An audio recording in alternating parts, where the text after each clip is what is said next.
Boston, USA. The birthplace of the American Revolution, home to the oldest annual marathon in the world, and both Harvard University and MIT. Most people in the northeastern USA dream of a white Christmas, and for Boston residents, it used to be the norm. According to Eric Kelsey, PhD, Associate Research Professor of Meteorology at Plymouth State University in New Hampshire, USA, in past decades, the probability of snow on Christmas in Boston was around 60%.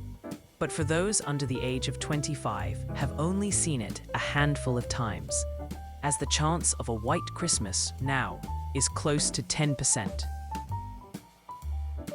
So it's considered a white Christmas in Boston when there's around at least 1 inch or 2.5 centimeters of snow on the ground at 7 a.m. on Christmas morning. So it doesn't even have to snow on December 25th to be considered a white Christmas. I think there was a white Christmas when I was really young, but I am 23 years old now, and I can only remember 2 years of my life where we got a so-called white Christmas in Boston. With Boston having 7 white Christmases between 1990 and 2000, but only 3 since, it is safe to say this recent trend is no accident, and there is a reason why these white Christmas dreams are fleeting. The overall snowfall in a season has not dropped too much yet, but the snow tends to fall later in the season, and it is becoming harder for it to stay on the ground. And because the temperature changes from below freezing to well above it, Boston is in danger of more severe weather events. Kelsey says that we're seeing the risk for flooding increase because of the rain on snow events in the winter. Since the mid-20th century, Boston's December temperatures have risen by roughly 2.5 degrees Celsius.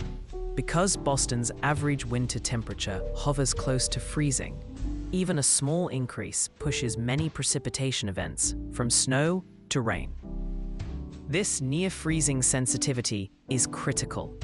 If average winter temperatures rise from -1 degree Celsius to 1.5 degrees Celsius, a fraction of precipitation that falls as snow can drop by 30 to 50%. According to the journal Nature, most of the decline in snow-covered days in Boston since 1981 is due to anthropogenic greenhouse gas forcing.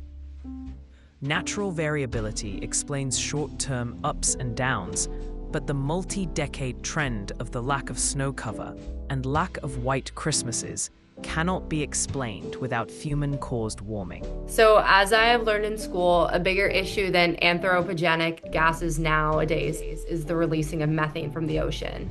We as humans caused the beginning of a domino effect that is now releasing all this methane, and the methane that is being released into the atmosphere is increasing temperatures, especially in the northern hemisphere, mid-latitudes, which is where Boston is located. So it means more rain and less snow for Christmas.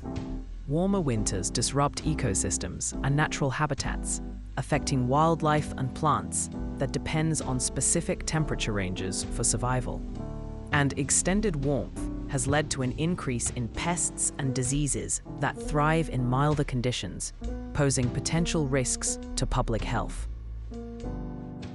So, if we are okay with our children and their future families to never experience the beautifulness of a white Christmas, we can keep doing what we are doing. We are doing a great job so far. And maybe the dark, rainy Christmas will become the new dream.